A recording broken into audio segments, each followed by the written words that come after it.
आपको पुण्य देता है और आप ही का कर्म आपको पाप में ढकल देता है। आप अपना मित्र हैं और आप ही अपना शत्रु हैं। कोई यहाँ किसी का शत्रु नहीं है। दुनिया में जाओ, आप देख रहे हैं ना, ये मेरा दुश्मन है, मेरा ये है, वो है, कोई किसी का शत्रु नहीं। आपका हत्यारा आप हैं। आप अपने को मार रहे हैं, आप अपने को हत्या कर रहे हैं। सबसे बड़ा गुनहगार आपका कौन है? आप ही हैं। अगर आप अपने जीवन से दुष्क्रियता को, अपने जीवन से निष्क्रियता को नहीं निकाल फेंकते बाहर, तो आप अपना सबसे बड़ा हत्यारा है और सबसे बड़ा बेवकूफ भी है। क्योंकि जीवन को हमें बदलना है, जीवन में भव्यता लाना है। वो कृतज्ञता, भावमयता, तेजस्वीता का गुण हमें जागृत करना है जीवन में। समझ रहे हैं आप लोग? जब तक हम ये गुण को जागृत अपने अंदर में नहीं करेंगे, तो कितनों भी हम सुनेंगे अच्छे अच्छे विचार, हमारा जीवन में जब तक नहीं आता है, जब तक हमारा चरितार्थ में नहीं आता है, तब तक कुछ भी नहीं होता है। समझ रहे हैं ना? इसलिए हमारा मृत्यु के बाद भी अगर यदि कोई श्राद्ध कर दे, कोई हमारे लिए दान कर दे, कोई भी कुछ अगर कर दे, तो हमें वो प्राप्त नहीं होती है, हमको स्वयं ही करना पड़ता है। और अभी आप सब, अभी समय है, कर लीजिए। इसलिए ना, ओ पापी मन कर ले भजन, बाद में प्यारे पछताएगा जब पिंजड़े से पंछी निकल जाएगा, जब पिंजड़े से पंछी निकल जाएगा। ओ पापी मन कर ले भजन, बाद में प्यार पछताएगा जब पिंजड़े से पंछी निकल जाएगा, जब पिंजड़े से पंछी निकल जाएगा। जब तक ये शरीर में पंछी है, जब तक हमारा प्राण है, तब तक भजन कर लीजिए। भजन मतलब क्या? बोलिए, भजन मतलब क्या? भजन मतलब क्या है बताइए?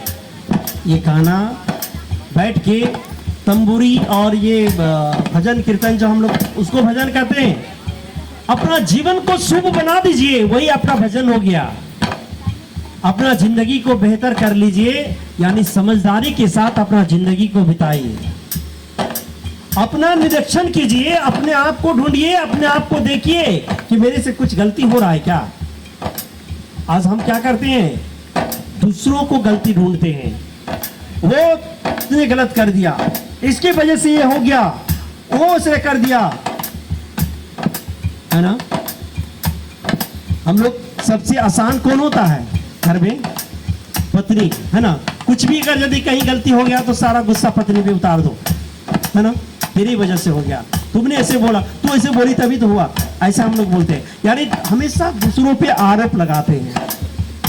ये सबसे बड़ा हमारा निष्फलता है जीवन का। हम लोग कभी भी अपने अंदर ढूंढ के देखे नहीं, अपने अंदर में हमने खोज कभी किया ही नहीं। कभी हम दूसरों की गलती को, हमेशा दूसरों की गलती को देखते हैं। अभी ये सब बंद करना होगा।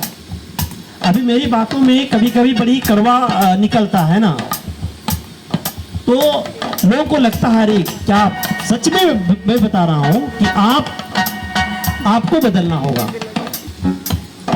दूसरा, इस जन्म में ये पत्नी मुझे मिली है, इस जन्म में हमारा ये सब कुछ, चार घर में अगर 4-5 का परिवार है, तो घर का जो मुखिया है ना, तभी वो अच्छा मुखिया, मतलब एक आदर्श मुखिया कब कहलाएगा? वो घर का गार्जियन जब सबको समरसता, सबको अच्छा ढंग से वो पाल रहा है, सबको अच्छा बेहतर ढंग से सबका परवरिश कर रहा है ना? अगर बताइए, मेरे बच्चे हैं घर में और बच्चों को हम देते हैं, जा बच्चा एक बोतल शराब ले आओ, जाओ खरीद के ले आओ। अब हम क्या करते हैं बताइए? अच्छा करते हैं या बुरा करते हैं? हम अच्छा पिता बन पाएंगे क्या कभी? क्या वो बच्चा को हम संस्कार दे रहे हैं, हम अपने बच्चों के सामने नशा करते हैं, हमें शर्म आना चाहिए ना। अपने बच्चों के सामने हम नहीं शर्माते, कभी भी नहीं शर्माते कि हम नशा उनके सामने नशा करेंगे। यानी हमें क्या बनना था, हमें एक आदर्श बनना था कि हमें देखकर गांव के जितने बच्चे हैं हमें देखकर सीखे। हमारा जीवन इतना भव्यता होना चाहिए। सब लोग हम आदर्श, हम इसलिए तो हम बड़े बड़े क्यों होते हैं बताइए। आज हम लोग बड़े घर में परिवार में बड़े क्यों होते हैं? कोई सिर्फ उम्र से बड़ा होना होता है, विचार से हमें बड़ा होना होता है ना। हमें निष्ठावान, विचारवान, कर्तृत्ववान इस तरह बन के हमें दिखाना होता है कि आने वाला जो हमारे गांव के बच्चे हमको देखे और वो आदर से, मतलब आदर से उसका सर झुक जाए, आदर से, क्योंकि हमारा जीवन ही ऐसा है। वो अंकल का जीवन ऐसा है कि उनके सामने जैसे वो गुजरे ना तुरंत वो खड़ा हो जाए। अगर यदि हाथ में तंबाकू लिया है, बीड़ी, हाथ से तुरंत वो फेंक देगा। वो अरे अरे तेरे अंकल आ रहा है। समझे समझे आप लोग समझ पा रहे हैं ना। हमारा जीवन ऐसा होना चाहिए कि अगर यदि बच्चे हैं और बच्चा अगर यदि तंबाकू हाथ में ले रहा है, लिए हुए हैं और उधर से आप गुजर रहे हैं, अरे अंकल आ रहा है, तुरंत वो हाथ से गिरा देगा। ऐसा जीवन होना चाहिए। अगर हम भी जाके उन बच्चों को बोलेंगे भाई खिलाओ, खैनी खिलाओ, अभी क्या करेगा वो बच्चा? ऐसा करेगा कभी? कभी कभी हम लोग इतना बेशरम होते हैं कि छोटे बच्चों से यहाँ मांग लेते हैं, है ना, खिलाओ, लाओ, खैनी लाओ, खिलाओ। हमसे जो कम उम्र के होते हैं ना, ये सारा सिस्टम को हम लोग पूरा गड़बड़ कर दिए हैं। अभी स्वयं शासित समाज की बात हम लोग करते हैं कि स्वयं शासित समाज, हम क्या है ना कि हमें हमारा शासन कौन करता है? प्रशासन। दूसरा से हम भयभीत हैं। अरे भाई, दूसरा से हम इतना भय खा रहे हैं, दूसरा से, समझ रहे हैं, दूसरा से हम भय खा रहे हैं कि हमारा शासन कौन करेगा? प्रशासन। पर दूसरा से हम शराब नहीं पिएंगे, नहीं तो पुलिस पकड़ के ले जाएगा। हाँ? अरे हम उसका सामान चोरी नहीं करेंगे, नहीं तो पुलिस पकड़ के ले जाएगा। ऐसे हम लोग भय खाते हैं ना। पुलिस से हम डर रहे हैं भाई, पुलिस से। वो क्या करेगा? समझ रहे हैं ना? प्रशासन। यानी क्या हम अपना शासन स्वयं नहीं कर सकते? अपना शासन हम स्वयं नहीं कर सकते क्या? हम अपना निरीक्षण नहीं कर सकते कि नहीं गलती हमसे नहीं होगा, कुछ भी गलती हम नहीं करेंगे, हमसे कुछ भी गलती नहीं होगा। आज हमें हमारा विश्वास ही नहीं होता है। भाई बोल रहे हैं कोशिश करेंगे, हाँ कोशिश करेंगे। यानी एक अच्छा चीज हम अपना नहीं पा रहे जीवन में, है ना। अच्छा चीज हम, ठीक है, आप शराब, नशा, जो भी भाई बहन यहाँ करते हैं, जो भी करते हैं, आप पीना है तो दूध पीजिए ना, कौन मना किया है?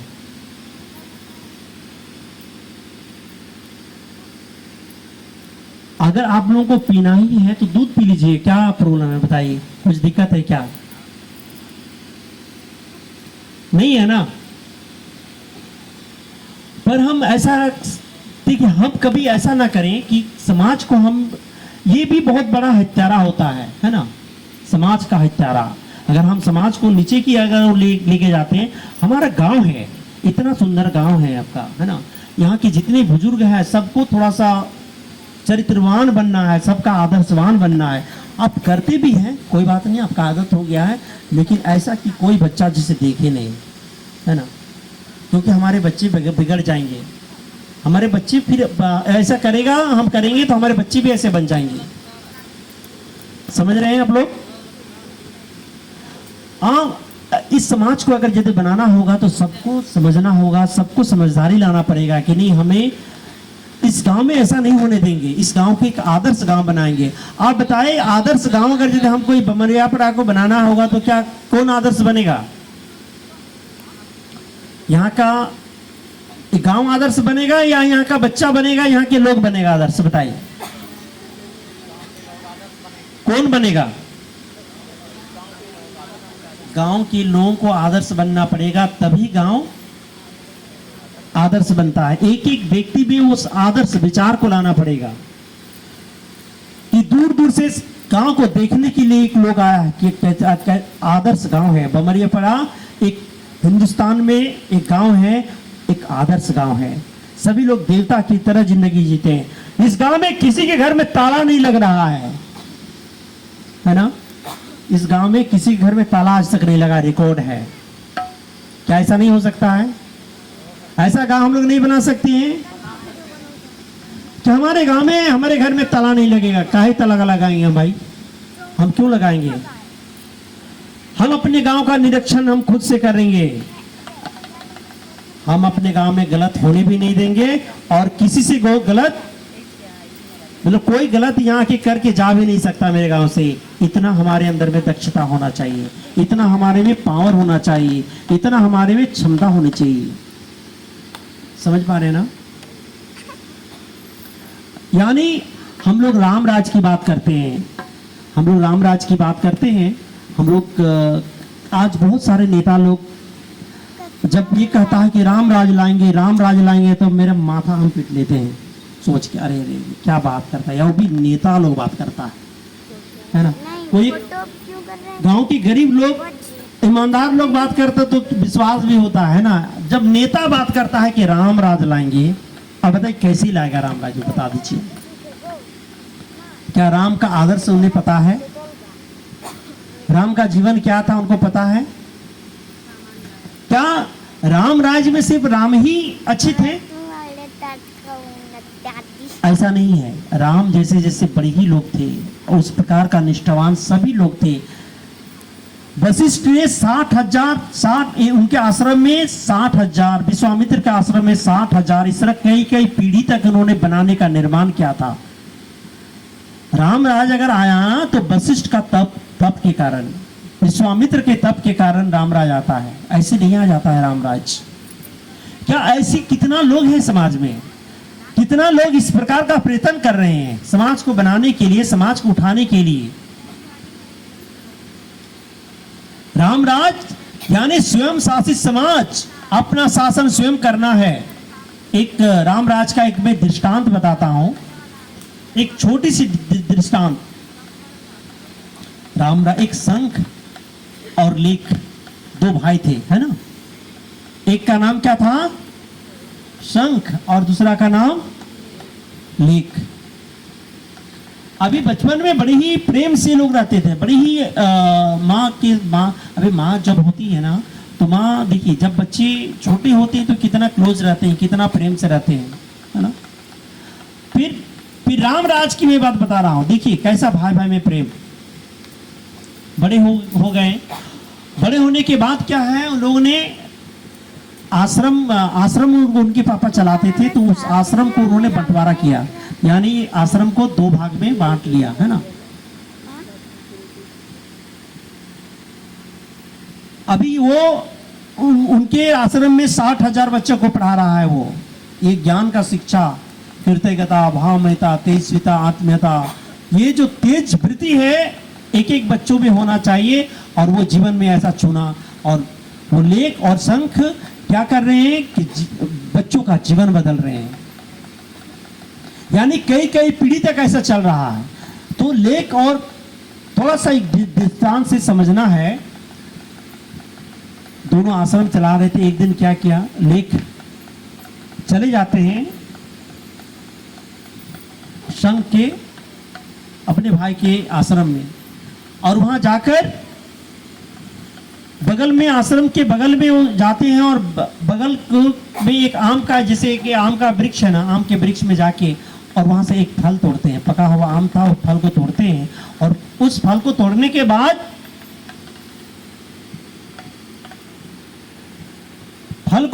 बाद क्या करते हैं,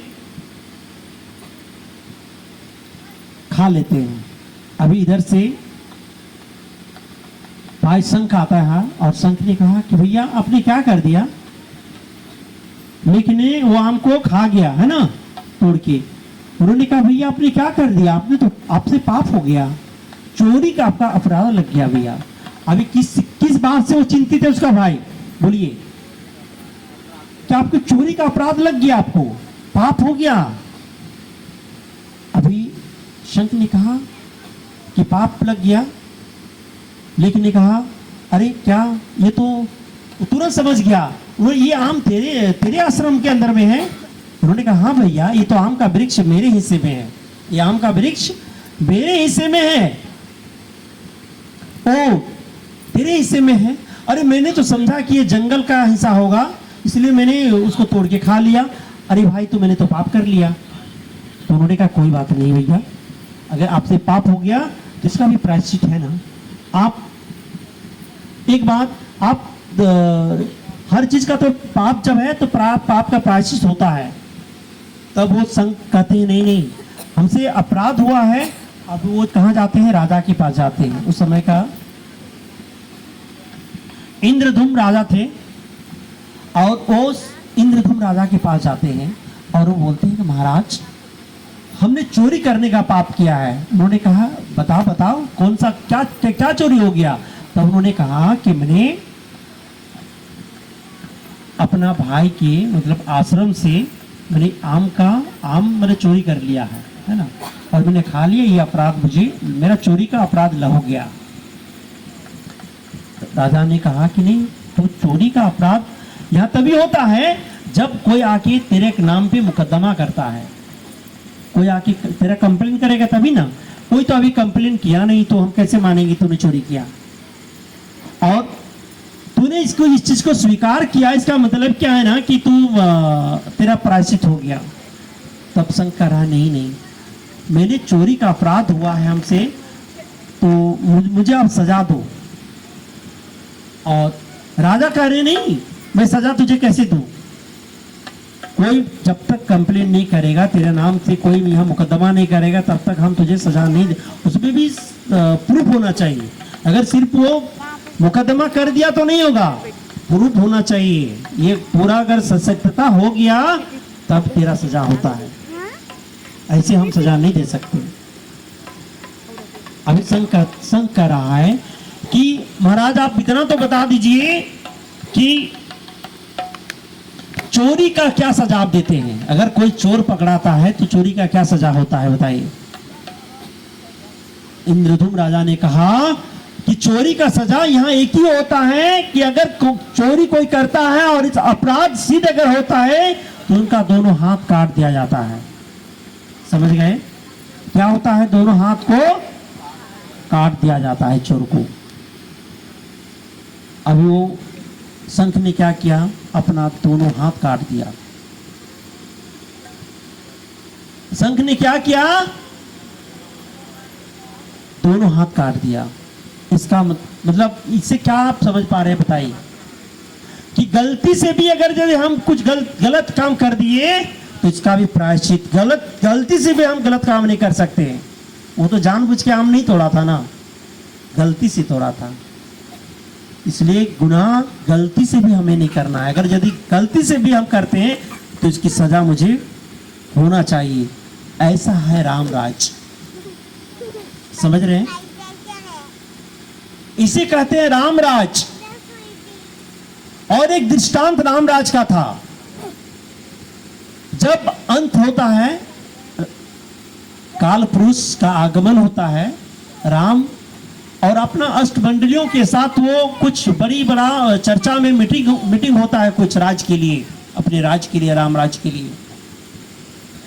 उस वक्त क्या करते हैं राम ने आदेश लक्ष्मण को दिया, लक्ष्मण हम बहुत ही विशिष्ट यहाँ चर्चा में हैं, अष्टमंडली के साथ हमारा चर्चा होता है, धर्म मंडली के साथ हमारा कुछ चर्चा, ये बात कोई सुन ना सके, कोई सुन ना ले, और ये कोई विपेश मतलब हो ना जाए, इसलिए आप तुम दरवाजे पे खड़ा रहना और किसी को अंदर नहीं जाने देना।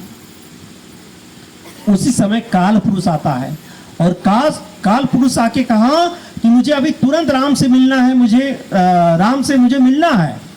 उन्होंने कहा कि नहीं अभी आपको हम नहीं जा सकते, क्योंकि कुछ अर्जेंट काम में अभी इन लोग का कुछ मीटिंग चल रहा है। और तब वो क्या करते हैं, काल पुरुष धमकी देता है, अगर नहीं हमें जाने अभी दिया, राम से अगर नहीं मिलने दिया, राजा महाराज से अगर हमको नहीं मिलने दिया, तो अभी क्या है कि मैं तेरा पूरा अयोध्या को मैं बर्बाद कर दूंगा। और काल पुरुष एक ऐसा था कि वो कुछ भी कर सकता था, उनमें इतना क्षमता था। अभी क्या करते हैं वो लक्ष्मण आप वो धर्म संकट में पड़ता, अब हम करें तो करें क्या, अभी कैसे क्या करें हम। उन्होंने क्या किया, काल पुरुष को छोड़ दिया कि अगर राजा अगर यदि मेरा मृत्यु दंड की सजा दे तो कोई दिक्कत नहीं, हम मरेंगे, लेकिन यहाँ पूरा अयोध्या को हम खत्म नहीं कर सकते। और फिर लक्ष्मण ने उसे छोड़ दिया, और जैसे ही वो गया फिर राम ने आके कहा कि लक्ष्मण तूने आज्ञा का भंग किया। पूरा अष्टमंडली आता है, वहां क्या भाई है, तो क्या राम उसको छोड़ देगा? अब बोलिए, लक्ष्मण को छोड़ देगा क्या? लक्ष्मण को छोड़ देगा? अष्टमंडली आप वहां क्या विचार करता है कि नहीं, लक्ष्मण ने अपराध किया है, आज्ञा का भंग किया है, वो पालन आज्ञा का नहीं किया है, इसलिए राजद्रोह का उनमें दोष लगा है। इसलिए क्या होता है, राजद्रोह का दोष होने पर क्या होता है, उसको मृत्युदंड दिया जाता था। अब लक्ष्मण का तुरंत फरमान सुनाता है कि लक्ष्मण का मृत्युदंड दिया जाए। और कौन सुना रहा है? राम सुना रहा है। आप सोच की थोड़ा देखिए, क्या सिद्धांत है, क्या कर्म है, क्या जीवन है। अरे जिनके लिए इतना जीवन राम की मतलब लक्ष्मण का जीवन क्या है। अगर लक्ष्मण राम अगर कोई देख रहा है राम को ना, तो राम अगर यदि पताका है, झंडा है ऊपर देख रहा है, तो लक्ष्मण क्या है, दंड है, वो बांस है, उस बांस के कारण ही वो राम को कोई देख रहा है उधर। समझ रहे हैं ना? इस प्रकार अपना भूमिका को रामायण में निभाया लक्ष्मण ने। राम के सिवा उसका जीवन में कोई है ही नहीं। लक्ष्मण क्या करते, तुरंत एक भी शब्द वो राम से नहीं बोलते हैं कि भैया आपने क्या। लक्ष्मण मुस्कुराते हैं, उनकी आंख में आंसू भी नहीं आते हैं। ओहो भैया ने कहा और मैं करूं नहीं, ये हो नहीं सकता। अगर भाई राम कह दिए कि लक्ष्मण तेरा मृत्युदंड की सजा, तेरा सजा दिया गया है, तुझे मृत्युदंड हो गया है, और राम कह दिया और लक्ष्मण करेगा नहीं, ऐसा हो सकता है क्या? आप समझिए यहाँ पे कैसा भातृत्व प्रेम, यानी कैसा वो होता है राम राज। और लक्ष्मण तुरंत जाता है, सरयू में प्रवेश करता है, और फिर लक्ष्मण भी क्या करते हैं, राम ने भी कहा कि मैं सीता के वियोग में इतना दिन रह गया। जब सीता का हरण हुआ उस समय भी इतना दिन मैं गुजार लिया सीता के बिना। पृथ्वी भी जब सीता समा गई उस समय भी मैं गुजार लिया, लेकिन लक्ष्मण तेरे बिना तो एक पल नहीं। क्या भातृत्व प्रेम है, क्या भातृत्व प्रेम है। उधर तुरंत सरजू में दौड़ लगाता है लक्ष्मण कि भैया आपने आदेश किया और लक्ष्मण पालन न करे, ये हो नहीं सकता। और तुरंत जाके सरजू में वो छलांग लगाता है। और फिर जैसे ही इधर राम को पता चला कि लक्ष्मण ऐसा, राम भी सहन न कर पाया कि मैं तो सीता के बिना रह सकता था, और भाई मैं तेरे बिना तो मेरा जिंदगी ही नहीं है। और फिर राम भी पीछे से दौड़ लगाता है, राम भी प्रवेश।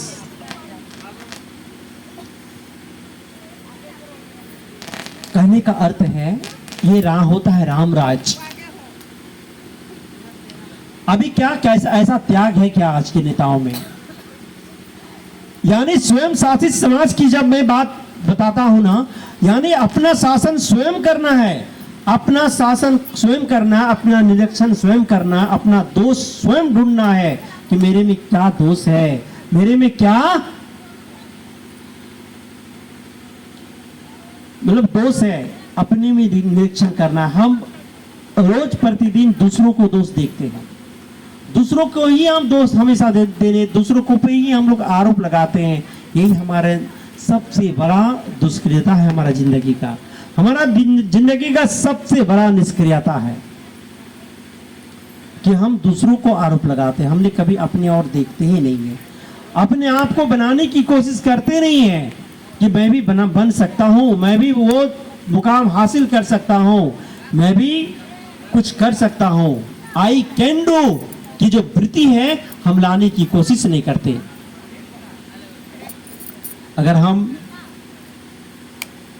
अपने में आई कैन डू, मैं भी बन सकता हूं, मैं भी हो सकता हूं, मैं भी अपने को बना सकता हूं, मैं भी अपने को निर्माण कर सकता हूं, तो मेरा भी अवतार है, समझो। आपका भी क्या है? अवतार है। और सबको इस जन्म में अवतार बनना है, सबको अपने जीवन में कुछ परिवर्तन लाना है, कुछ चेंजिंग लाना है। हम लोग क्या करते हैं, जिंदगी गाड़ी इतना रफ्तार चल रहा है, इतना तेज से हमारा जिंदगी की गाड़ी चल रहा है, लेकिन हम क्या है, पटरी को हम बदलते ही नहीं है कभी। अरे 18 साल में जो जिंदगी जी रहे थे, 88 साल में भी वही जिंदगी जीने की हम कोशिश करते हैं। सबसे बड़ा हमारा विफलता है। समझ पा रहे हैं आप लोग? 18 साल में जो करते हैं ना, 88 साल उम्र हो गया है, लेकिन फिर भी हमारा तमन्ना वही होता है कि अभी भी हम हैं, अभी भी हम बहुत कुछ कर सकते हैं। समझ रहे हैं ना? हमें अपना जीवन का जो गाड़ी है ना, हमारा पटरी है, समय के अनुकूल हमें परिवर्तन करना होगा, बदलना। जब तक समय का पटरी अगर हम चेंज नहीं करेंगे तो हम एक सही दिशा की ओर जा नहीं सकते। इसलिए जब हमारा जो करने का होता है उस समय ही वो काम हमें करना होता है। समझ रहे हैं? जिस वक्त जो चीज हमें करना है उसी समय उस काम को हमको करना है। मान लीजिए अभी जो बच्चे हैं उनको अभी शिक्षा ग्रहण करने का समय होता है, तो उसी समय ही उनको वो चीज, हमारा भी कर्तव्य बनता है कि वो बच्चों को हम बढ़िया से गाइड करें, उनको अच्छा से निर्माण करें, उनके सामने गाली गलौज किसी प्रकार का कुछ अशब्द बात न करें, है ना? तभी वो बच्चा बन सकता है, तभी उनका जीवन अच्छा हो सकता है, तभी वो अपने जीवन को आगे की ओर लेके जा सकता है। समझ रहे हैं आप लोग? सुनसान मत रखिए, थोड़ा थोड़ा म्यूजिक दीजिएगा तो अच्छा लगेगा, है ना? सुनसान हो जा रहा है। समझ रहे हैं ना? हमारा जीवन ऐसा ही होना चाहिए, तभी हमारा ये जो जन्म है तभी हम खिला पाएंगे। और जो हमारा जीवन है ना, इस जीवन को निराशा कभी तो हम बनेंगे ही नहीं। जीवन में कभी निराशा नहीं लाने देंगे अपने जीवन में। जब तक हमारे शरीर में प्राण है तब तक भगवान तू मेरा साथ है, मैं वो हर काम कर सकता हूँ जिंदगी में, मैं हर मुकाम को हासिल कर सकता हूँ। मैं ऐसा दुनिया में कुछ भी आज तक हुआ ही नहीं जो इंसान कर नहीं सकता। ऐसा कुछ भी चीज है जो इंसान नहीं कर सकता, बताइए? सब कुछ सिर्फ इच्छा शक्ति को प्रबल करना होता है, इच्छा शक्ति को जागृत करना होता है, तो हम कुछ भी कर सकते हैं जीवन में। हमारा इच्छा शक्ति अगर जागृत हो गया तो हम जीवन में बहुत कुछ बन सकते हैं, बहुत कुछ कर सकते हैं। हम बनने की इच्छा हम करते ही नहीं। जैसे अभी भाई ने बताया, कोशिश करेंगे, बोले ना कोशिश करेंगे, है ना? विश्वास नहीं है। अगर हम इच्छा शक्ति प्रबल कर दिए, हमारा इच्छा, अगर हमने इच्छा को ले आए कि नहीं मुझे ये काम करना है, अगर इच्छा हो गया तो आखिर कौन करेगा? हम ही तो करेंगे ना। हम उस शक्ति को मजबूत बना लिए तो हम वो काम को कर लेंगे। इच्छा शक्ति को सिर्फ मजबूत करना है। अभी हम कथा की ओर जाएंगे, आप लोग ध्यान से सुनिएगा, समय भी ये हो रहा है।